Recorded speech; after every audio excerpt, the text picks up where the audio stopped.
नमस्कार दोस्तों, आपका फिर से स्वागत है हमारी इस वीडियो में। दोस्तों, इससे पहले एपिसोड में मैंने आपको एक कहानी बताई थी श्री गणेश जी की और कार्तिक भगवान की। तो कार्तिक भगवान गुस्सा होकर चले गए थे। मैंने आपको बताया था कि मैं आपको अगले एपिसोड में बताऊंगा, तो वो कहानी मैं वहीं से शुरू कर रहा हूँ। तो गुस्सा होकर कहाँ गए थे? गुस्सा होकर कार्तिक भगवान दक्षिण की ओर चले गए। दक्षिण में भी जो आज तमिलनाडु में है, तमिलनाडु है, तो तमिलनाडु के पालनी शहर में चले गए। और पालनी शहर में एक शिवगिरी नामक पर्वत है, उसके ऊपर जाकर रहने लगे। थोड़ा सा क्रोधित थे, थोड़ा सा गुस्से में थे। तो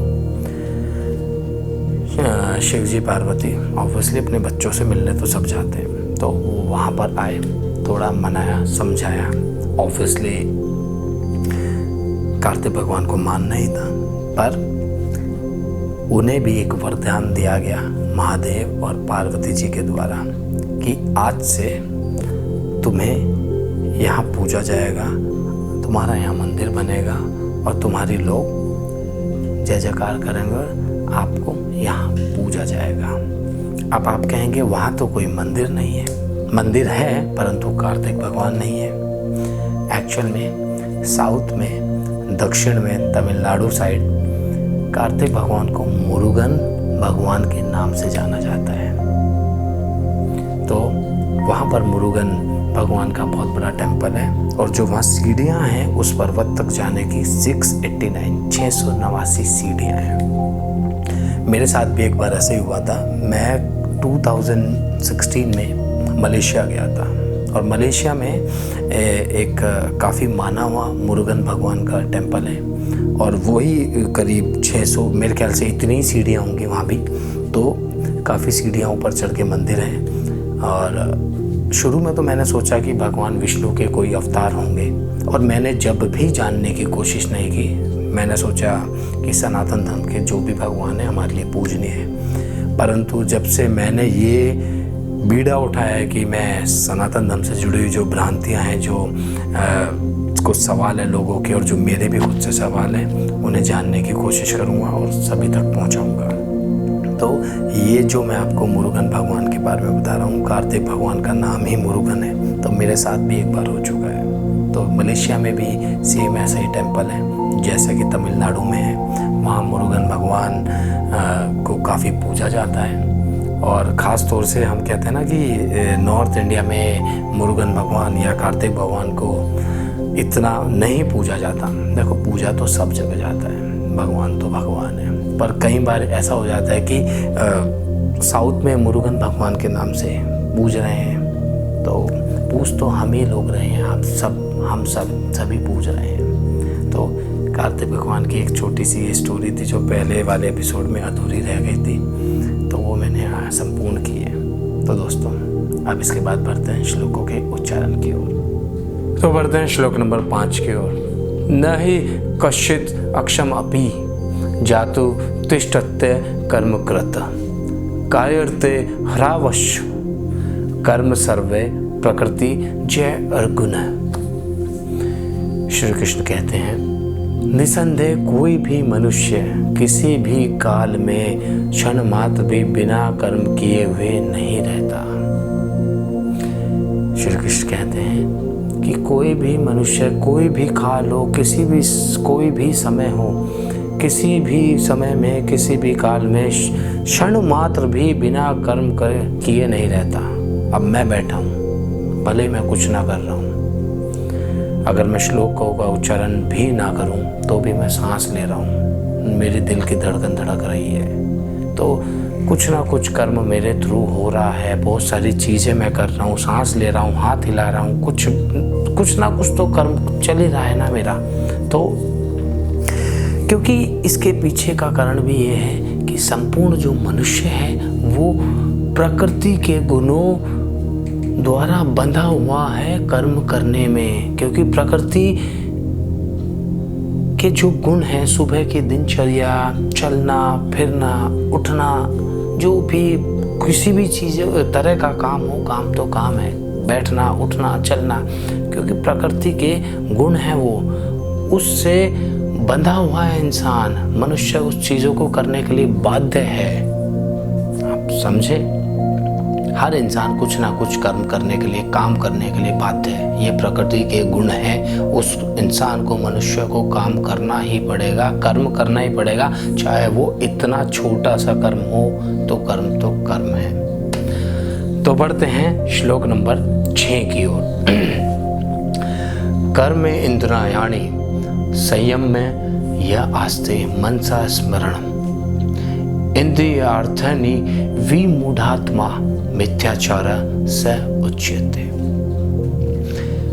कृष्ण कहते हैं कि जो मूढ़ बुद्धि मनुष्य होता है ना, वो समस्त इंद्रियों को हठपूर्वक ऊपर से रोककर,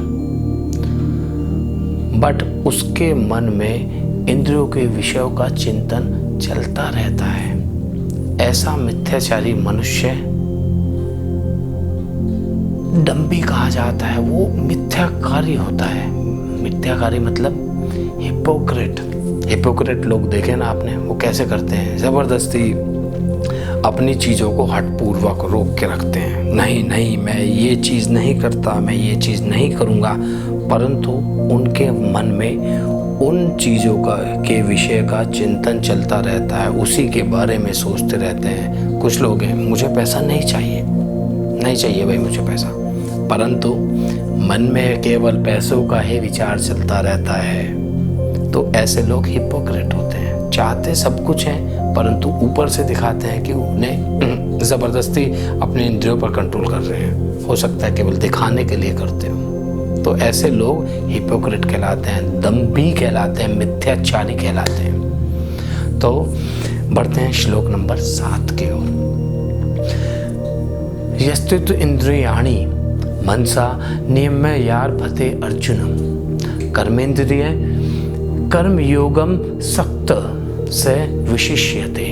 इसका भावार्थ ये है, किंतु अर्जुन, श्री कृष्ण कह रहे हैं, किंतु हे अर्जुन, जो पुरुष मन से इंद्रियों को वश में करके अनासक्त हो जाता है, इन संपूर्ण इंद्रियों को कंप्लीटली कंट्रोल कर लेता है, ऐसा कर्म योग का आचरण करता है, वही श्रेष्ठ है। तात्पर्य यह है, इससे पहले वाले में मैंने जो बोला कि ये था कि मनुष्य कहता नहीं, मुझे तो मेरे ऊपर तो, मैं तो सब इंद्रियों को कंट्रोल करके बैठा हूँ, मुझे ये चीज़ नहीं चाहिए, परंतु मन में सोचता रहता है। इस श्लोक में उसी से कंटिन्यू होता हुआ ये लाइन है।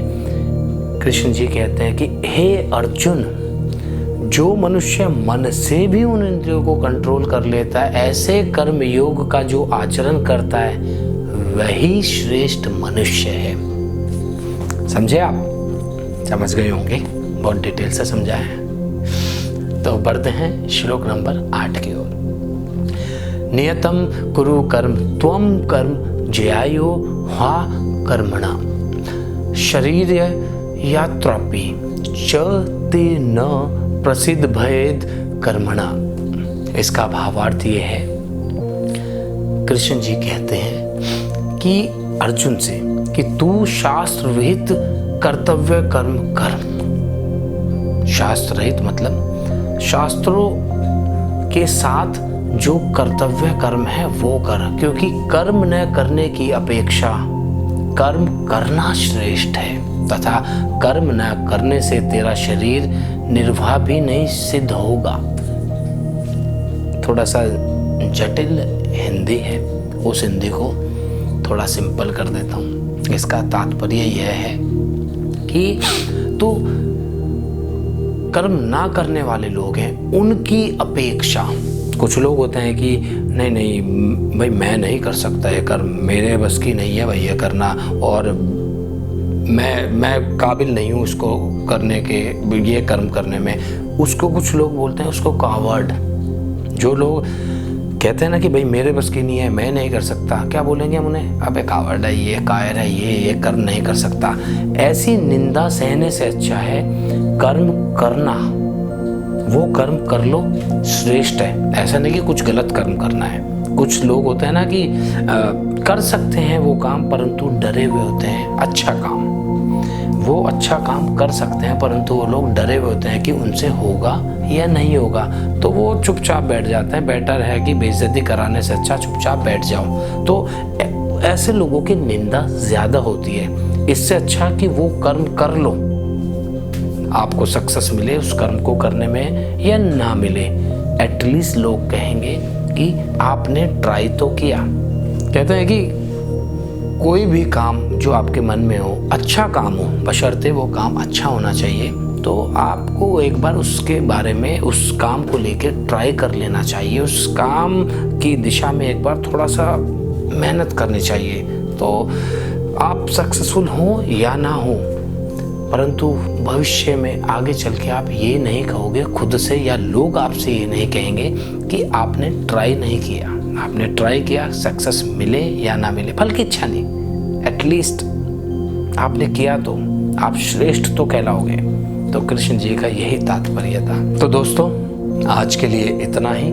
वही जो मैंने बोला, बर्डन नहीं लेना, प्रेशर नहीं लेना, ऐसे ही आनंद की अनुभूति लेते रहना है। चलते फिरते हमें श्लोक बोलने हैं, कहीं भी बैठो, कहीं भी नहीं, स्वच्छ मन से साफ जगह बैठकर आप श्लोकों का उच्चारण कर सकते हैं। और वही जनेऊ धारण करना हो तो कर लीजिए, वरना मैं तो टी शर्ट में ही कर रहा हूँ सारे श्लोक।